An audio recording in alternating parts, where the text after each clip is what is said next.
Punto por punto. Periodismo plural y oportuno.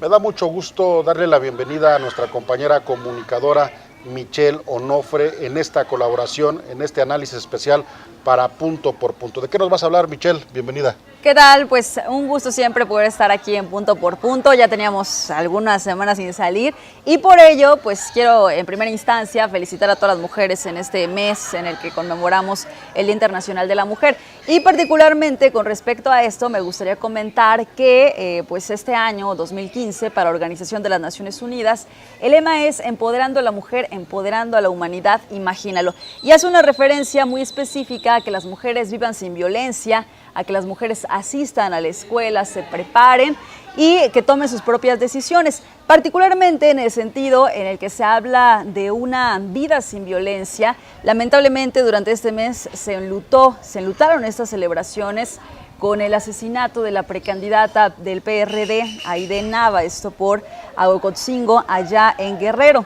Y lo que me parece muy grave es que todos los derechos que se hablan en la Declaración de Beijing, también en la Convención Belém do Pará, pues parece que solamente terminaran en buenos deseos y que no hay medidas reales de salvaguarda y de prevención. ¿Por qué digo que el Estado mexicano no tiene medidas de salvaguarda? Y a esto sobre todo pues a la seguridad de las mujeres, porque particularmente en este caso hablamos de una precandidata que hace unos meses asesinaron a su marido y que en 2012 secuestraron a su hijo y hasta la fecha no ha aparecido. Entonces era un caso muy relevante en el cual se tuvo que haber garantizado que la mujer pues iba a tener todas las condiciones de seguridad durante estos días de precampaña y esto pues lamentablemente no fue así. Eso fue allá en el estado de Guerrero. Así es. Aquí en Morelos, ¿qué análisis haces, qué conclusiones haces de este mes internacional de la mujer en nuestra entidad? Bueno, aquí particularmente quisiera mencionar que ya hay algunos criterios fijos por parte del Tribunal Electoral del Estado de Morelos en torno sobre todo a la paridad de género y que bueno, pues tendrán que venirse ya implementando en los partidos políticos aún y contra su voluntad, ¿no? Porque había muchos que no tenían esta disposición, pero que pues afortunadamente creo que nos estamos encaminando a que sea una elección con una paridad y ahora ya tocará a los electores poder definir en junio si van a llegar realmente las mujeres a estas posiciones que tanto se han buscado. Me gustaría hacer otra crítica, una segunda crítica en este mes. Tuvimos también la elección como ministro de Eduardo Medina Mora, una persona que pues se venía desempeñando únicamente de acuerdo con su currículum en actividades del Poder Ejecutivo y que ahora pasa al Poder Judicial.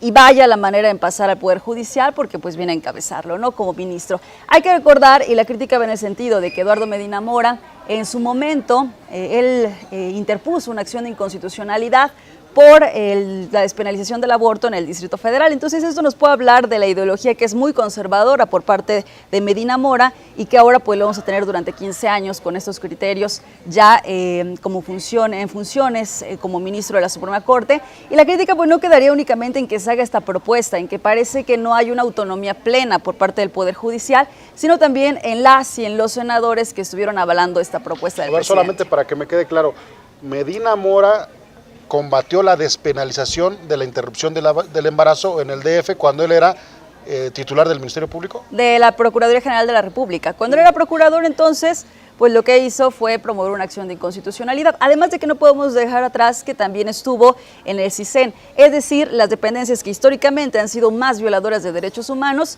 son ahora pues las que nos dan a nuestro nuevo ministro, que tendrá que ser garante de que los criterios de la Corte pues vayan en el sentido de derechos humanos. ¿Y con qué tema cerramos?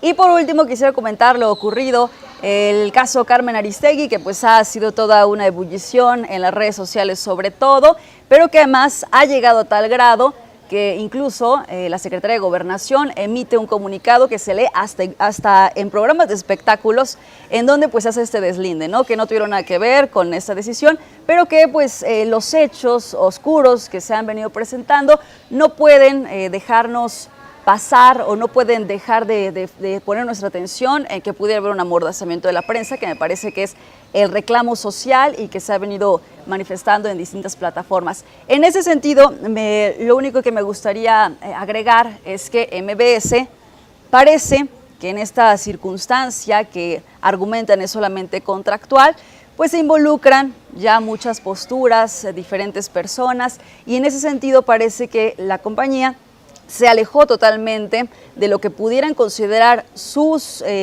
público, y entonces eso nos va a dar como resultado que no vamos a llegar a una verdad legítima. Es decir, aunque se tenga la presunción de que hubo alguien que pudo haber interferido, o quizá esto no haya sido así, de todas maneras el hecho de que la gente, sus radioescuchas, no tengan esa certeza y que haya una falta de argumentación por parte de MBS para el despido de Carmen Aristegui, entonces nos va a hacer que no tengamos la verdad legítima que todo el público estaremos esperando.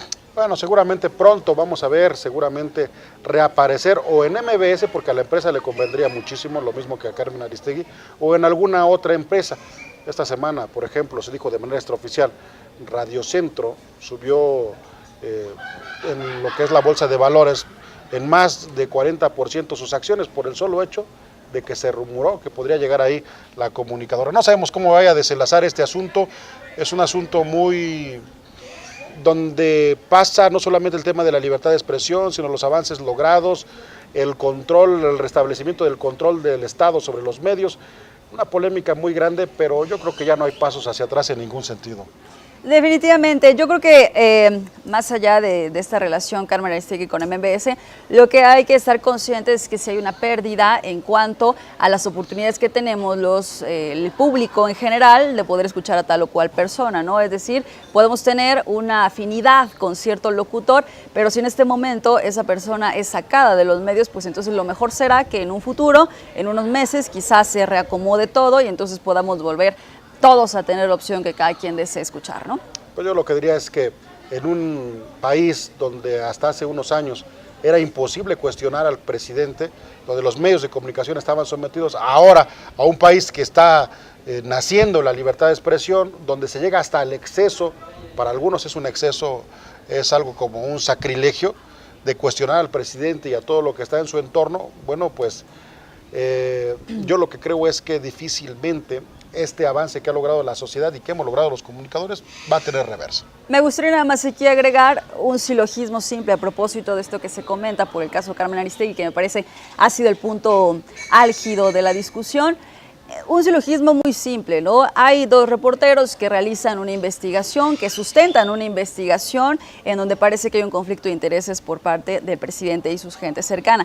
En ese sentido, en una segunda premisa, diría que los reporteros son separados, y en una tercera premisa, diría que además de que fueron despedidos, ya ni siquiera contamos con ese espacio y sobre todo, lo más importante, no hay una investigación real que pueda convencer a toda la ciudadanía de que esos actos de corrupción pudieran ser castigados. Bueno, muchas gracias por acompañarnos, Michelle. Te esperamos la próxima semana. Muchas gracias. Mensajes, volvemos. Esto es Punto por Punto. Periodismo plural y oportuno. Regresamos.